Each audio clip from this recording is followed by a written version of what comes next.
It's going to be a real quick one tonight, guys. I got 25 minutes of cardio on the spin bike, so I'm hopping on here to answer questions live. So again, 25 minutes, really quick. Any questions you guys have, just leave them in the chat box, and let's get through these during the cardio session. So I've been doing cardio 5 days per week right now. I am dieting, and my cardio sessions are 25 minutes at low to moderate intensity. I'm trying to keep my heart rate between 120 beats per minute to about 140 beats per minute. So my cardio is actually improving pretty well. I've been doing this for about 3 weeks, about 4 weeks now actually. I'm having to pedal really fast on the spin bike to keep my heart rate elevated, so my cardio is definitely improving. I'm not a huge fan of setting the resistance very high because I don't like to turn it into a leg workout. So in order for me to get my heart rate elevated, even up to 120, I gotta pedal pretty fast on this thing. So I'll try to answer these questions best I can without getting too long-winded here. Just keeping track of my heart rate. Still a little bit low. I got to pick it up. So any questions you guys have, please leave them in the chat and we will kick off this Q&A. But as always, guys, I appreciate all the questions you guys leave. You guys have been interacting and leaving some really cool comments lately. Lots of fun stuff to discuss on training. So happy to chat with you guys, and we'll get the Q&A rolling. By the way, guys, if you do want to pick up my most recent program, I will link it in the description here if you watch it after the fact. Old School Bro Split Rebuilt. I got over 100 guys running the system right now, and the feedback's been awesome.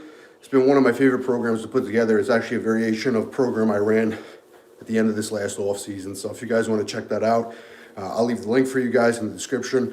Anybody that is interested in working with me directly as well, I am opening up more slots to work one-on-one this year.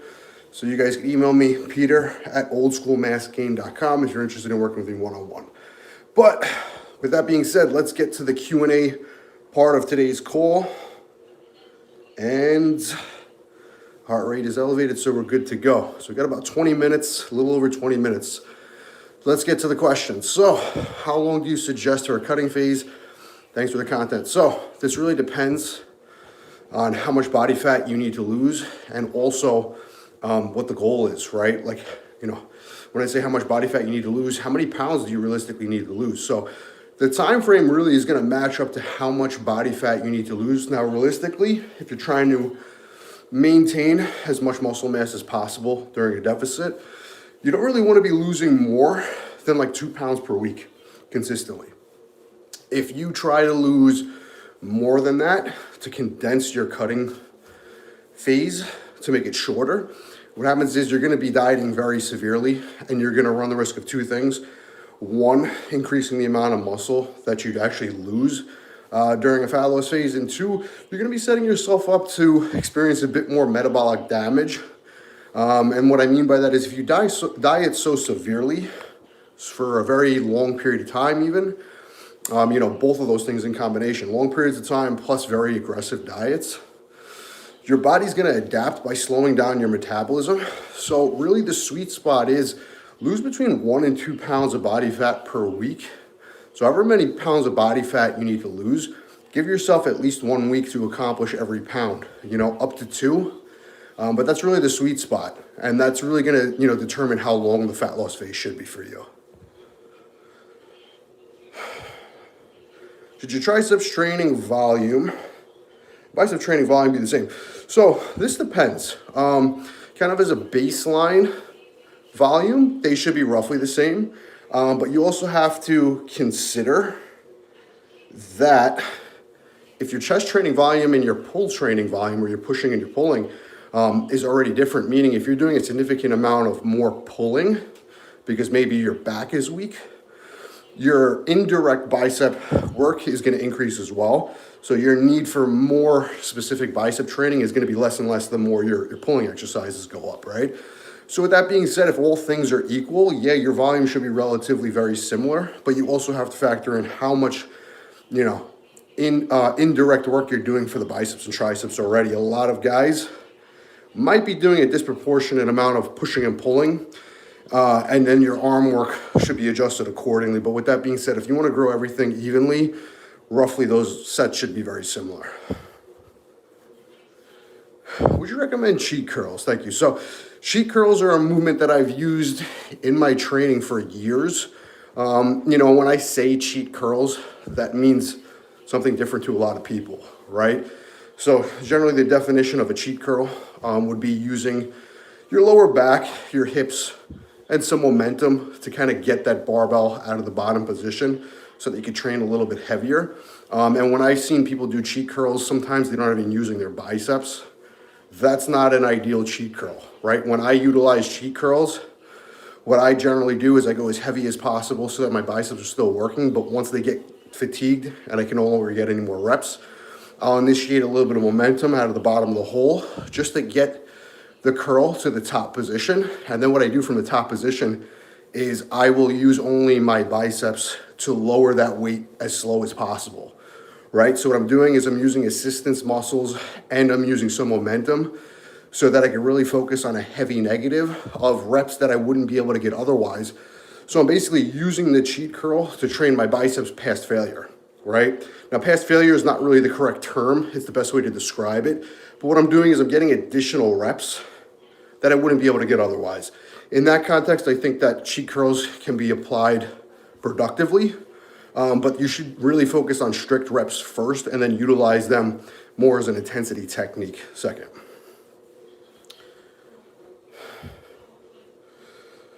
What age are you? A lot of people have been asking me this lately. So I am 36. I actually answered this on the last live as well. So yeah, I turned 36 and I will be actually turning 37 later this year. So, you know, I've been doing this since I'm 14 years old. So we're getting pretty deep in the mileage game as far as lifting goes, but we're still going strong. So yeah, I'll be 37 this year.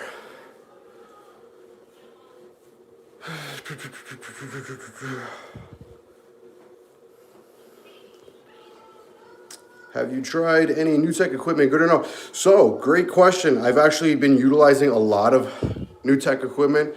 So my gym has access to basically the full line of new tech equipment, and my favorite specifically is the M Torture line. So the M Torture line is like the Mr. Olympia series within new tech. So I've utilized both of them.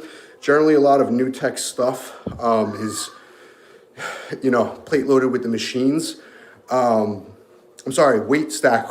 It's a weight stack machine, and then the M Torture is plate loaded. So the M Torture, which is more of my favorite line that new tech makes, has a lot of different customization, which is really cool. It basically feels like a hammer strength machine, but with additional customization. Like they have their single arm pull down is really good. It reminds me of that old school hammer strength lat pull down, the single arm one. It's really a high row. If you've ever seen like Dorian Yates use it, it's very similar to the hammer strength, but it actually has a bit more customization on the hand grip. So you can switch it so that it's underhand, neutral, overhand, etc. And they're really, really smooth machines. So I'm actually a huge fan of the new tech equipment. I really like their incline press as well. The one thing with their machines are you can load up a ton of weight on them. However, they're designed, one plate is not as heavy as it normally is on a plate loaded machine. So like if I'm doing the incline press, I literally go up to like 5 plates and a quarter each side, which is a lot of weight to be loading on the machine. Not necessarily a bad thing, but makes you feel stronger than you actually are. And then it also requires you to load more plates. But other than that, I have no complaints on their regular line. The weight stack on a lot of the machines are not very heavy for me. So like their one chest press is very, very smooth. It actually feels even better than the plate loaded one. But if I put the entire weight stack on there, I can still do like 20 strict reps with it. So certain things I'd like for them to improve on, but overall a very great piece of gym equipment to have. If you guys have access to it in your gym, definitely give it a shot. They're pretty good machines. I'm a 60-year-old man. Is it possible to still gain strength at my age? Yeah, so absolutely, number one. I don't want to say the cliche saying that like age is just a number, but the fact is there's nothing about being 60 that says you can't get stronger. It's not like your body stops adapting to stress, right? The same concepts that would get you stronger when you were younger apply when you're older. Now, obviously, you have to work around different wear and tear and use issues at 60. You're probably going to have a bit more joint issues, mobility issues. You might have some strength imbalances just from years and years of doing things certain ways. So with that being said, you can absolutely get stronger. Just your approach is generally going to have to be a bit more methodical, a bit more thought out. And you're going to have to kind of work around whatever issues you might have at the time, right? But the good thing is as you get stronger, a lot of those issues resolve, and any type of weak points you have generally become stronger, right? And your performance will increase as a result of that as well. So yeah, absolutely. I actually have quite a few clients that are 60 plus that work out, 5-6 days per week. And they're reporting to me that they're in the best shape of their lives, the strongest they've ever been. So it's cool to see, man, even at your age, guys continue to make progress. And that's one thing I'm shooting for. I mean, I still got a ways to go before I'm there, but mentally, I'm already committed to, in my 60s and 70s, as long as I could do this, to continue doing this for as long as I can. So don't ever let age just be a reason that you stop doing this.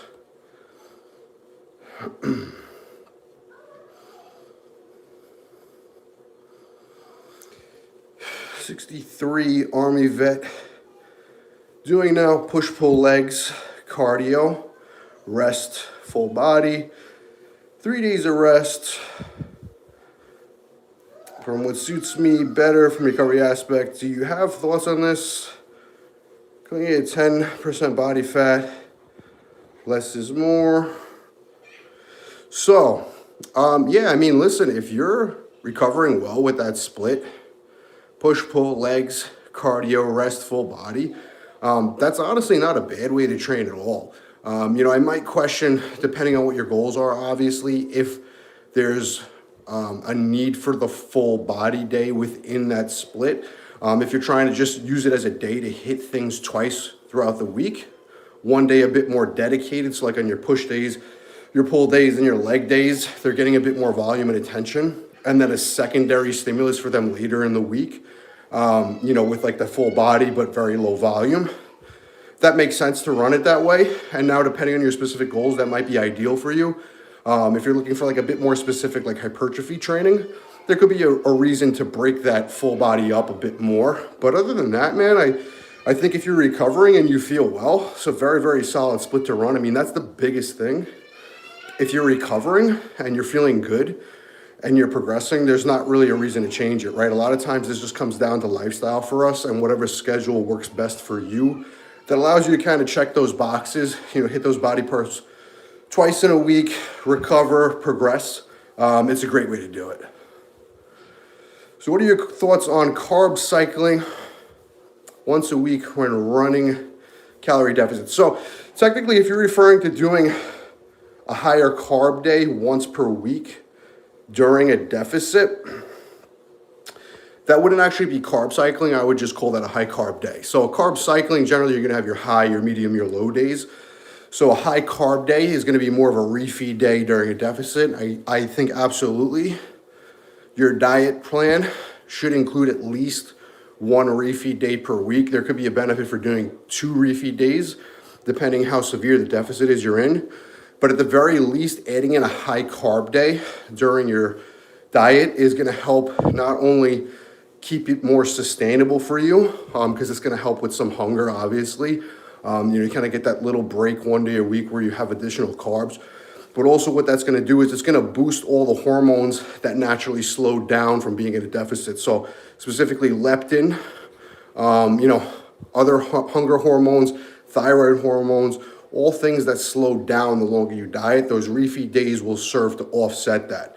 So not only is it important for just a sustainability standpoint, but it actually makes the diet work better.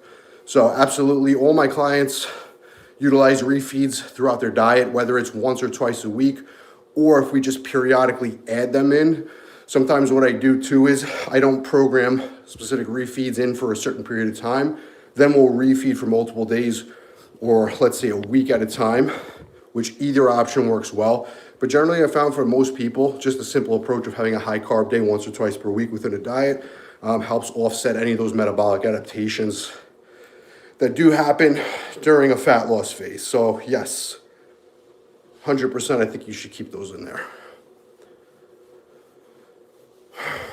How has your calories and macros changed over the year? Is protein or total calories more important? So, two questions there. One for me, my macros change depending on what my goal is at the time. So obviously, if I'm gaining or looking to add lean mass, I'm going to be eating more food. If I'm maintaining, I'm going to be eating less. And if I'm looking to burn body fat, I'm going to be in a deficit, right? And the main difference there is really going to be carbohydrates at the end of the day. So my protein generally stays the same throughout the year. So I generally eat about 250 grams of protein per day, whether I'm bulking, cutting, or maintaining.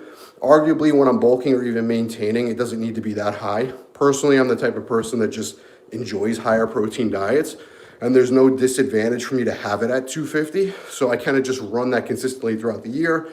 Then during a bulking phase, my carbs will go higher. Maintenance phase, they'll go to about medium, and then diet phase, they go lower. Fats tend to stay pretty consistent. They'll be anywhere from like 60 grams of fat up to like 80, and then the carbs are the biggest difference. During this last gaining phase, I had them up to 550 grams per day, and that was to get my weight up as high as possible. Right now, I'm eating about 330 grams. I'm like at the start of my diet though, so that's gonna get lower. Those can get into the 200s or even the low 200s. And every time I try to, focus on gaining more size, I try to ramp my calories and carbs up higher so that my metabolism handles, more food over time. So that's kind of been my goals throughout the years. Every time I try to go up a little bit higher while keeping my body fat down. And this last gaining phase was probably my best one in a long time. So like I said, I got up to about 550 grams of carbs daily. My calories were a little bit over 4,000 a day. And I maintained a relatively, when I say relatively, relative for the off season for a gaining phase, relatively lean physique or body composition at about 215 pounds, For me in the off season, as long as I don't consider myself looking fat, I'd say it's a pretty good accomplishment.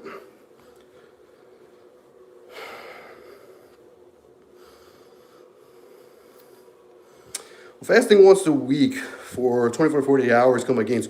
No, so you can fast generally for a short time frame, 24 to 48 hours, and you're not going to experience any muscle loss. Muscle loss doesn't actually occur in the short term. It occurs from long periods of fasting or long periods in a severe deficit, right? So with that being said, if you want to for health benefits, digestion, longevity, or if you personally just enjoy doing it, it's not gonna cause muscle loss. But if you're looking to add muscle mass, again, I have to push the food really high for my body to actually continue to grow and to gain weight. If you're having trouble gaining weight, that's gonna make it more challenging because you're missing out on a lot of calories that you could be consuming. But will it, eat up muscle tissue? No. I'm doing 135-pound dumbbells on incline press for sets of 6 to 7. And yes, my chest is bigger versus when I was doing 80s for 10. Get stronger, guys. That's the message that I have been, trying to drill home to everyone for years. And it really is that simple at the end of the day, man. Somebody comes to me and they're doing 85 pounds for 10. They want a bigger chest. Let's get to 90. Let's get to 95. Let's get to the 100. I guarantee you with each incremental milestone that you hit, your chest is going to be bigger, provided, again, that you're doing it with the same technique as you mentioned. But yeah, it really is that simple at the end of the day, and I wish more people would just think about their training like that.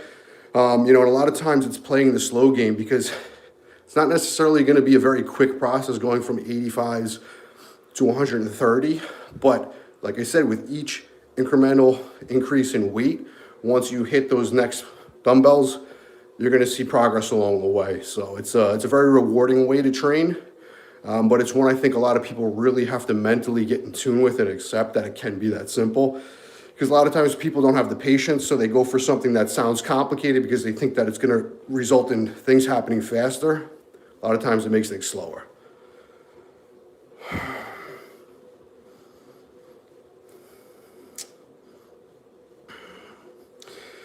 31 years old and I have been doing weight training since I was 17. Do you think I can still add more muscle mass naturally? And if so, what age do you believe this is possible? So this is the interesting thing that a lot of people kind of forget to look at, right? And I see this all the time because I work with a lot of guys in similar situations, like when they come to me. A lot of guys are in your shoes. So you can train for years and years and years, but not be actually maximizing your potential progress, right? Like think about this for a minute. How many people, you've been in the gym since you're 17. I'm sure during that time, regardless if you trained at different gyms or if you've been in the same gym the whole time, you've seen people training throughout the years and they just kind of look the same, right? Like most people in the gym just kind of always look the same year after year. And a lot of them actually never reached a level of muscle mass or a physique that actually looks like they built something significant in the gym, right? They kind of just always look like you wouldn't even know if they worked out, but you see them in the gym every day at the same time for years and years, right?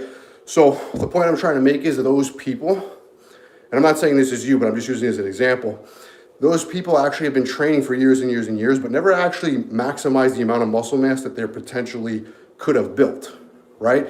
So what I'm saying is they actually still have gains on the table that they didn't capitalize on. Now, I think a lot of guys, unless like you've been doing everything perfectly since you're 17, a lot of guys have gains that have been left on the table because the approach that they've been taking hasn't been the ideal one, right? And I think if you're asking the question at 31 and you've been doing it since 17, I'm going to assume that you mentally feel like, okay, there's more in the tank. Like, okay, I could accomplish more. So with that being said, I would say absolutely you can continue. Doesn't matter if you're natural. A lot of times people make that like kind of this like limiting factor. But the fact is, guys at 31 can reach, the best results of their entire career of training, right? Even if they've been in the gym at 17. But the thing is, if we haven't maximized and milked everything, there's still gains to be made. So a lot of guys that I work with, never really trained the way that I recommend training. And they never really diet the way that I recommend dieting. And it's not uncommon for guys like you to get on one of my plans or work with me directly. And I put them on a plan. We optimize their training. We optimize their nutrition. And within a month of training, they just report like, I can't believe how strong I am. Like the amount of strength increases I've made in the last 4 weeks have been more than I've made like in the last few years, right? And a lot of that just comes down to proper programming and proper nutrition. So with that being said, absolutely, there's always more in the tank, man. And, I don't know your specific situation. I don't know what type of progress you made from 17 to 31, how consistent you were, or what type of training you did. But just from my experience, like I said, like over 99% of the guys that I work with that kind of come to me after years and years of already being in the gym, they have more left in the tank that we could capitalize on for sure. All right, guys, I'm getting to the end of this cardio session here. I got about 2 more minutes. I'm just checking, make sure we've been on point with the heart rate this whole time. We've been good. All right, so I'm going to just kind of fly through these last couple of questions because I do see there's a lot more coming in, and I apologize. I don't want to miss out on any of these. How many work sets per exercise? That'll give me the best results. So generally, I really like 2 as a baseline. So 2 is kind of the baseline I'll start with a lot of people. So when I write somebody a program, generally they're gonna have 2 base sets. And then what we do is we track progress and we track their logbook and we see if we're progressing or if we're, getting too fatigued, and we'll adjust volume up or down as needed. Sometimes there can be a case for going higher with the sets, 3, maybe even 4, depending on how the program is structured. But I like 2 is just the baseline. I think if everybody starts with 2 sets per exercise and then just tries to drive the logbook up, we can tell really quick what type of volume we need to adjust. What do you do for cardio? So right now I'm just doing the spin bike since that's what I have at home. I'm doing it 5 days per week, 25 minutes. heart rate between 120, 140 beats per minute. I don't really have too much of a preference on cardio equipment. I really do whatever I have access to. I just don't like to do anything that becomes too fatiguing. So with this, I don't even set the resistance very high. I want to do cardio. I don't want to do leg training. We appreciate you sharing knowledge. Absolutely, man, and I appreciate you guys, and I'm happy to share that knowledge with you guys and that experience.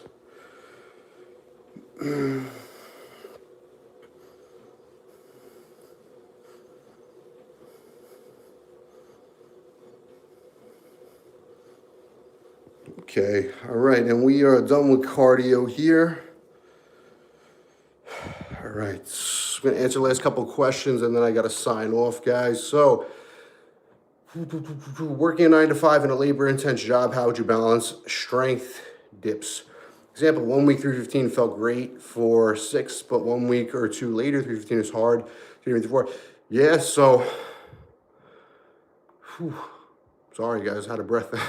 That's totally normal and is expected, right? So like your best bet is gonna be to auto-regulate your training, right? So with that being said, your goal is always gonna be to drive progression. So like if you're trying to break that 315 for 6, you have to keep in mind that your goal is to progress that 315 to 6 over the course of a training block. So that's weeks or even months. So you're gonna have days where, if sleep is not optimal or like stress is very high, where strength is just gonna dip. That doesn't mean that your training session is gonna go to waste, even if you can't perform the way you used to do. So what I like to do with auto-regulating my training is on certain days, you might be like 315 is really heavy, just can't lift it. It doesn't feel good, it feels rusty. You should have, kind of a second rotation in there that you can use when you need to pull an audible. So like, let's just say, 315 for 6 is your heavy set and that's what you're trying to progress on. Let's just say you work up to 225 and 225 feels like it's a better weight today. I don't really feel like going up to 315. I just don't have, the energy or the mental capacity to do it. You should know what your rep PR on 225 is. And if you have to pull an audible that day and you say, listen, I'm only going to 225, you might even have a day where you break a record on 225, but you couldn't hit 315 for the amount of reps you normally do. So with that being said, give yourself multiple, set points that you can, go off of each time you're in the gym. Always go in with the idea that like if 315 is the number you're trying to beat, that's the number that you're trying to beat. But if you warm up and 315 is not there, don't force yourself to do 315. Auto-regulate, have a lighter week. Usually that lighter week will also allow you to recover a bit more. So if recovery is just kind of taking a dip across the board, adjusting, doing that lighter week will allow you to kind of recover. You can come back feeling fresh and more strong the next week, and you might even hit a PR on 315. So auto-regulation is totally fine. Just be smart about how you do it. But that's all I got time for today, guys.